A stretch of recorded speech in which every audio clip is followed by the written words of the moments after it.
2 తారీఖు వాళ్ళు అప్లికేషన్ పెట్టుకుంటే 3 తారీఖు పోలీసులు తిరస్కరించారు. 4 తారీఖు హీరో కానీ హీరోయిన్ కానీ సినిమా ప్రొడ్యూసర్స్ కానీ ఎవరు థియేటర్ రావడానికి వీల్లేదు. ఈ థియేటర్లో మేము సెక్యూరిటీ ఇవ్వలేము. ఈ థియేటర్కు ఉన్నది ఒకటే దారి. ఈ దారిలో ఇంతమంది వేలాది మంది అభిమానులు వచ్చినప్పుడు మేము కంట్రోల్ చేయలేము, వద్దు అని తిరస్కరించారు. తిరస్కరించిన తర్వాత కూడా 4 తారీఖు 9:30 ప్రాంతంలో హీరో రావడం జరిగింది. రావడం కారులో వచ్చి థియేటర్లపై సినిమా తెచ్చి మళ్ళీ కారులో వెళ్ళిపోతే పెద్దగా ఇంత ఇబ్బంది జరుగుతుండేనేమో లేదో నాకు తెలియదు. కానీ ఎక్స్ రోడ్ చౌరస్తా కంటే ముందు నుంచే కారులో రూఫ్ టాప్ ఓపెన్ చేసి రోడ్ షో చేసుకుంటే థియేటర్లకు పోవడంతో ఆ చుట్టుముట్టుతున్న 7-8 థియేటర్లలో ఉన్న సినిమా అభిమానులు మొత్తం ఇక్కడికే రావడంతో వేలాది మంది జమ అయినారు. ఆ గేట్ ఒక్కసారి హీరో కారు లోపలికి పంపించడానికి ఆ ఉన్న గేటు తెరవడంతో వేలాది మంది ఒక్కటేసారి ఉప్పెనలాకి వచ్చారు. ఆ ఉప్పెనలో చనిపోయిన రేవతి, ఆమె కొడుకు, భార్య, భర్త, కూతురు వాళ్ళు అలాగైపోయి కొడుకు తల్లి ఒక పక్కన పోయి ఆ జనాల నుంచి తప్పించుకొని టికెట్ చేసుకొని ఆ తొక్కిసలాటలు హీరోను థియేటర్ లోపలికి తీసుకుపోవాలనుకున్న టైంకి అతను బండి మీద రోడ్ షో చేసి దిగేటప్పటికి వేలాది మంది హీరోను కలవడానికి చొచ్చుకొచ్చారు ముందుకు. అసలు అంటే ఈ రకమైన వాతావరణంలో అతన్ని లోపలికి తీసుకువెళ్లాల్సిన సందర్భంలో అతను ప్రైవేట్ సెక్యూరిటీ ఇవాళ మనం ఫంక్షన్లలో బౌన్సర్లని మనం చూస్తా ఉన్నాం. 50-60 మంది సరిగ్గా లెక్క తెలియదు, 50-60 అని అంటున్నారు, నెంబర్ 4 ఎక్కువ తక్కువ. ఆ బౌన్సర్లు అందరు మీదికి వచ్చే అందరు అభిమానులను విపరీతంగా అడ్డంగా ఎట్ల పడితే అట్లా తోయడంతో అటు నుంచి అభిమానులు హీరోని చూడాలి, కలవాలని ఒకవైపు నుంచి వాళ్ళని హీరో దగ్గరికే రానియొద్దని ఆయన ప్రైవేట్ సెక్యూరిటీ వెనక్కి నెట్టడం వల్ల ఈ తొక్కిసలాటలో హీరో థియేటర్కి వెళ్ళి లోపలికి వెళ్ళి చూసినాక పోలీసులు ఈ మొత్తం క్రౌడ్ని ఈ మొత్తం అక్కడ ఉన్న జమైన జనాలను అందరిని కూడా తీస్తే ఒక తల్లి కొడుకు అక్కడ శవాలుగా పడి ఉన్నారు. ఆ తల్లి అంత తొక్కిసలాటలు కూడా నేను ఆ వీడియో చూసిన ఆ తల్లి లోపలికి వచ్చినప్పుడు కొడుకు చేయి పట్టుకొని ఎంత జాగ్రత్తగా కొడుకుని తీసుకొని వస్తుందో తల్లి ప్రేమ ఎట్లుంటుందో అక్కడ నాకు చూసి నాకు అర్థమైంది. ఆ శవాలుగా మారిన తల్లి కొడుకు చేయి ఇడవలే అధ్యక్ష, అట్లే చేయి బిగ్గర పట్టుకొని పోలీసు వెళ్ళి చూస్తే ఆ తల్లి ఆ పిల్లగాడు ఆ తల్లి ఆ చెయ్యి వదలకుంటే కన్నబిడ్డను పట్టుకుని తల్లి చచ్చిపోయింది అధ్యక్ష. అట్లాంటి సిచ్యువేషన్లో పోలీసులు తల్లిని కొడుకుని హాస్పిటల్కి అక్కడ ఫస్ట్ ఎయిడ్ ట్రీట్మెంట్ చేసిండ్రు. పోలీసులు ఏం డాక్టర్లు కాదు, హుటేనా తరలించిండ్రు. హాస్పిటల్కి వెళ్ళిన తర్వాత తల్లి చచ్చిపోయింది, పిల్లోడు కోమాలు ఉండు. ఆల్మోస్ట్ పోలీసులు పిల్లవాడు కూడా చచ్చిపోయింది అనుకున్నారు. బ్రెయిన్ డెడ్ అయింది, ఆక్సిజన్ అందక ఆ అబ్బాయికి. సో ఆ సిచ్యువేషన్లో వెనక్కి పోలీసులు వచ్చి హీరో గారికి విషయాన్ని తెలియజేసి హీరో గారు వెళ్ళిపోతే హీరో ఎందుకు వెళ్ళిపోవాలనుకుంటారు పోలీసులు అంటే ఇంకా వేలాది మంది అభిమానులు అక్కడనే ఉన్నారు.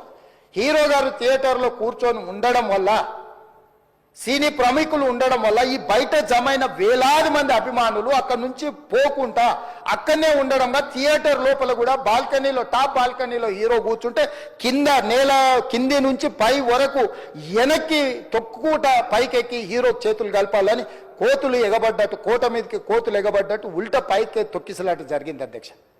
థియేటర్ వాళ్ళు పోలీసులను హీరో దగ్గరికి వెళ్ళి చెప్పడానికి కూడా అనుమతి చేయకుండా థియేటర్ వాళ్ళు పోలీసులను బ్లాక్ చేశారు అధ్యక్ష.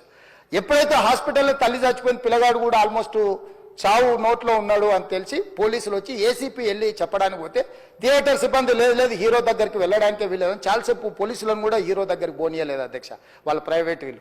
చివరికి ఏసీపీ కోపం వచ్చేసి మిమ్మల్ని అందరినీ తీసి లోపల వేయాల్సి వస్తుందని చెప్పిపోయి హీరోకు ఏసీపీ క్లియర్గా ఇద్దరు చనిపోయినరు, మీరు ఇక్కడ కూర్చుంటే థియేటర్లోనగా థియేటర్ బయట ఉన్న వేలాది మంది ఈ సినీ అభిమానులను మేము కంట్రోల్ చేయలేకపోతున్నాం, ల్యాండ్ ఆర్డరు శాంతి భద్రతలు చేయి దాటిపోయినాయి, మేము లాఠీ చార్జ్ చేయాల్సిన పరిస్థితి ఉంది, మీరు దయచేసి వెళ్ళిపోండి, వచ్చిండ్రు చూసిన కదా వెళ్ళిపోండి అంటే లేదు నేను సినిమా అయిపోయే వరకు ఇట్లే కూర్చుంటానని పోలీసులతో చెప్పిండని సిటీ కమిషనర్ నాకు చెప్పడం జరిగింది అధ్యక్ష. అదేవిధంగా ఇంకా కంట్రోల్ కాకపోవడంతో అప్పుడు డీసీపీ పై అధికారి రంగంలో దిగి వాళ్ళ అందరినీ లోపల వాళ్ళ ఎంబడున్న అడ్డుకుంటున్న వాళ్ళను పోలీసులతో జరిపించి చక్కగా డీసీపీ పోయి హీరో గారికి బయట చనిపోయినరు, పరిస్థితి చాలా గందరగోళంగా ఉన్నది, మీరు ఇక్కడ నుంచి కదలాల్సిందే లేకపోతే మిమ్మల్ని పోలీస్ స్టేషన్కు తీసుకెళ్లాల్సిన పరిస్థితి వస్తుంది, మీరు ఇక్కడ నుంచి కదలాల్సిందే అని బలవంతంగా అతన్ని సినిమా మధ్యలో 12 గంటల సమయంలో రాత్రి 12 గంటల సమయం అట్టిగా ఆ సమయంలో అతను తీసుకొచ్చి బండెక్కిస్తే మళ్ళీ అతను రూఫ్ టాప్ ఓపెన్ చేసి మళ్ళీ చేతులు ఊపుకుంటూ రోడ్ షో చేసుకుంటూ అంటే తల్లి చనిపోయి పిల్లగాడు చావు బతుకుల మధ్యలో ఉన్నాడు మీరు వెళ్ళండి అని వెనక్కి పంపిస్తే కూడా మళ్ళీ కారులో రూఫ్ టాప్ ఓపెన్ చేసి చేతులు ఊపుకుంటా అభిమానులను సంతోషపెట్టుకుంటా రోడ్ షో చేసుకుంటా అతను వెళ్ళిపోయింది అధ్యక్ష. పోలీసులు కేసు చేసిరు. కేసు మీద థియేటర్కి సంబంధించిన కొంతమందిని అరెస్టు చేసిరు. అరెస్టు చేసి 10-11 రోజుల తర్వాత పోలీసు హీరో గారింటికి వెళ్ళిండ్రు. మీరు కూడా కేసులో A11 మీ మీద కేసు ఉందని చెప్పడానికి పోలీసులతో దురుసుగా ప్రవర్తించిండు. మీరు ఆ వీడియోలన్నీ కూడా చూసిండ్రు. ఆ పరిస్థితిలో చట్టాన్ని అమలు చేసే పోలీసులు ఆల్రెడీ ప్రాణాలు పోయినాయి. ఒక నిరుపేద తల్లి చనిపోయింది, కొడుకు చావు బతుకుల మధ్యలో ఉన్నాడు. ఆ రోజు కోర్టుల కేసులు కూడా వస్తున్నాయి. కోర్టుకు కూడా మీరు విచారణలు ఏం చేసిండ్రని కోర్టుకు కూడా పోలీసులు జవాబు చెప్పాల్సిన పరిస్థితి ఉండే అధ్యక్ష. దాంతో మాట్లాడితే వాళ్ళు చాలా బాధ్యతారహితంగా సమాధానాలు ఇచ్చారని మా పోలీస్ సిబ్బంది చెప్తున్నారు. దాంతోనే అతన్ని పోలీస్ స్టేషన్ తీసుకెళ్లారు అధ్యక్ష. ఇక్కడి వరకు ఒక హీరో, ఒక థియేటర్లో జరిగిన సంఘటనలు, వీటన్నిటి నేపథ్యంలో పోలీసులు వాళ్ళ విధి నిర్వహణ నిర్వహించారు అధ్యక్ష.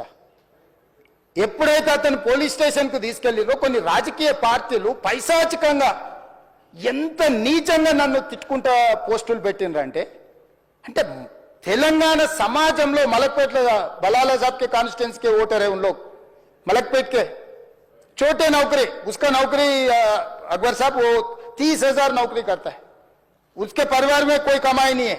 एक एक टिकट 3,000 रुपए में खरीदा. वो बच्चा उनका फैन है बोल के उनके परिवार 12,000 रुपए रखकर 4 टिकट खरीद के पिक्चर को गए. 30,000 महीने को कमाने वाले నెలకు 30,000 జీతంతో పనిచేసి ఒక ప్రైవేటు చిన్న దాంట్లో ఉద్యోగం చేసుకునే తండ్రి తన కొడుకు ఆయన అభిమానాన్ని కుటుంబము 12,000 రూపాయలు 3,000కు ఒక టికెట్ 12,000 రూపాయలు పెట్టి సినిమా థియేటర్కి వెళ్తే థియేటర్లో చనిపోయిన 11వ రోజు వరకు వీళ్ళు ఎవరు హీరో కానీ ప్రొడ్యూసర్ కానీ ఎవరు కానీ ఆ కుటుంబాన్ని చనిపోయిన కుటుంబాన్ని కానీ హాస్పిటల్లో చావు బతుకుల మధ్యలో ఉన్న పిల్లవాడిని పరామర్శించడానికి కూడా పోలేదు అధ్యక్ష. ఇది ఏ రకమైన మానవత్వం అధ్యక్ష? నాకు అర్థం కాలే.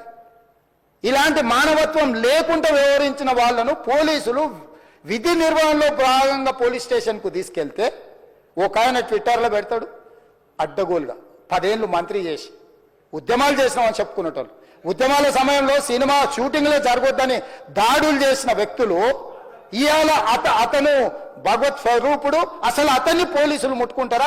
అసలు ఈ రాష్ట్రం ఏమైపోతుంది? రాష్ట్రం ఉంటుందా?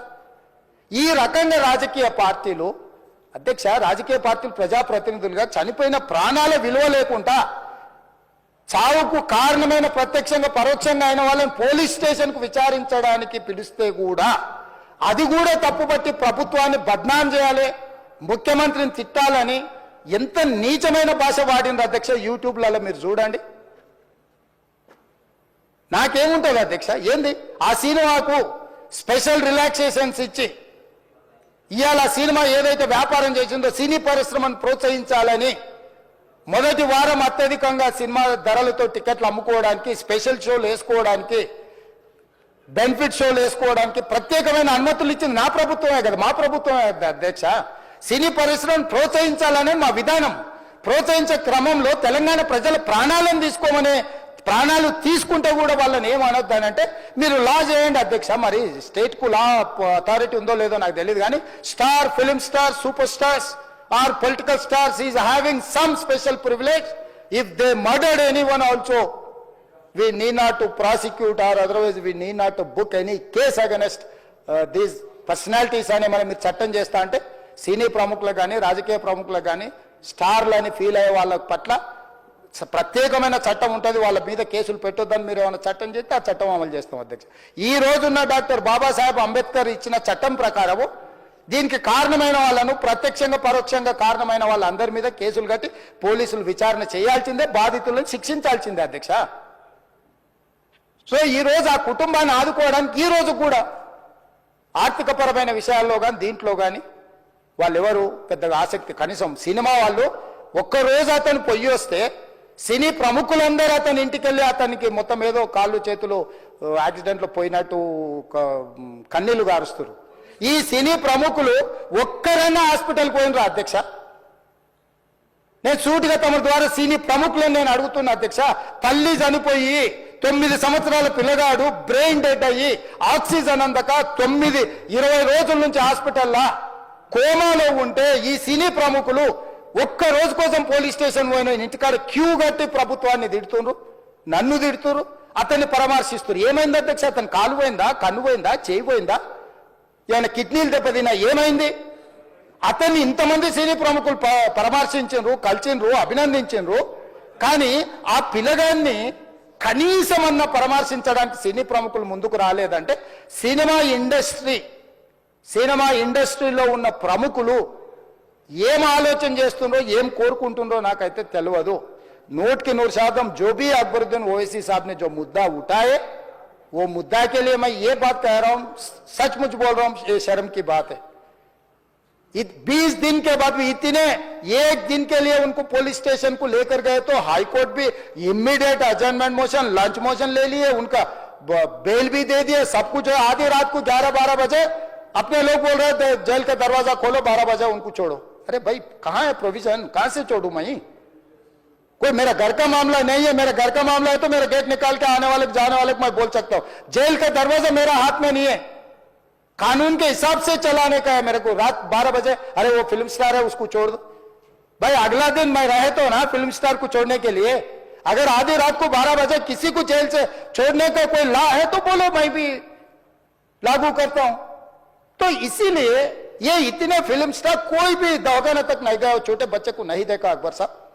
ये अफसोस की बात है, शर्म की बात है. सचमुच बोल रहा हूं मैं. अगर मैं वहां पर जाके देखने के लिए मैं पूरा स्टाफ और मेडिकल एंड हेल्थ सेक्रेटरी, मेरे कमिश्नर, सब टीम को मैं डिप्लॉय कर दिए. सीतका और अपने कमीशन चेयरपर्सन. ఇవి పార్లమెంట్లో పెద్దల సభలో కూడా మాట్లాడుతున్నారంటే వాళ్ళకి ఏ పని పాట లేదా అనిపిస్తుంది. సార్ సినిమాలు చేస్తున్నాం అంటే సార్ బిజినెస్ అవుతుంది కాబట్టి డబ్బులు ఇస్తున్నారు కాబట్టి మళ్ళీ తీస్తున్నారు. సినిమా మీద సినిమా చేస్తున్నామంటే డబ్బుల మీద డబ్బులు వస్తాయని కాదు సార్. మా వాళ్ళందరికీ ఉపాధి లభిస్తుంది, వాళ్ళందరూ హాయిగా ఉంటారని చెప్పేసి ఇదేదో పెద్ద సమస్యలాగా, ఇంతకంటే దేశాల్లో ఇంతకంటే పెద్ద సమస్య ఇంకేది లేదు, ఇది మాత్రం పెద్ద సమస్య అన్నట్లుగా మీరు పార్లమెంట్లో కూడా ఇది మాట్లాడుతున్నారంటే చాలా దురదృష్టం ఇది. ప్లీజ్ సినిమాని దూరంగా ఉంచండి. సినిమా మా కష్టాలు మేమేమో పడతాము, మీరు కనుక ఆదరిస్తే సంతోషం. సినిమా ఎన్హాన్స్ కోసం మీ ప్రయత్నాలు చేస్తే ఇంత ఖర్చు పెట్టి ఇన్ని కోట్లు పెట్టి చేస్తున్నాం కాబట్టి దీన్ని ఈ స్థాయి అంతర్జాతీయ స్థాయిలో ఈ రోజున తెలుగు పరిశ్రమ ఉంది కాబట్టి దానికి కారణం మేము ఖర్చు పెడుతున్నాం కాబట్టి ఇలాంటి ఖర్చుకి ఎంత కొంత రెవెన్యూ రావాలని కూడా కోరుకోవడం సమంజసం కాబట్టి కోరుకుంటున్నాం. వీలైతే ప్రభుత్వాలు సహకరించండి. అంతేగాని అణగదొక్కడానికో దీని ఏదో తప్పని దేశవ్యాప్తంగా ఎత్తి చూపించడానికో పెద్దల సభ వరకు రాజ్యసభ వరకు కూడా మీరు దయచేసి చేయొద్దని సవినయంగా విరమించుకుంటున్నాను. సో ఏమంటే రాజకీయ నాయకులు లేదంటే వాళ్ళ దాంతో పోల్చుకుంటే సినిమా ఎంత చిన్నది. నేను అది చూశాను ఇది చూశాను సార్. కాబట్టి మీలాంటి వాళ్ళు పెద్ద పెద్ద విషయాల్లో మీరు ఇన్వాల్వ్ కావాలి, అవన్నీ వచ్చేలా చూడగలగాలి. అది మన ప్రత్యేక హోదా గురించి కానివ్వండి, లేకపోతే మనకున్న ప్రాజెక్టుల గురించి కానివ్వండి, లేదంటే రోడ్ల నిర్మాణం గురించి కానివ్వండి, లేదా పేదవాళ్ళ కడుపు నింపే పథకాలు కానివ్వండి, ఇలాంటివి కానివ్వండి, ఉద్యోగ అవకాశాలు కానివ్వండి, ఉపాధి అవకాశాలు కానివ్వండి, ఇలాంటివి మనం ఇవ్వగలిగితే కనుక దానికి ఏంటని మీరు కనుక చూసి దానికోసం ప్రయత్నం చేస్తే నిజంగా ప్రతి ఒక్కరు మీకు తలొంచి నమస్కరిస్తాం. అంతేగాని పిచ్చుకు మీద బ్రహ్మాస్త్రంలాగా సినిమా ఇండస్ట్రీ మీద ఏంటి సార్? దయచేసి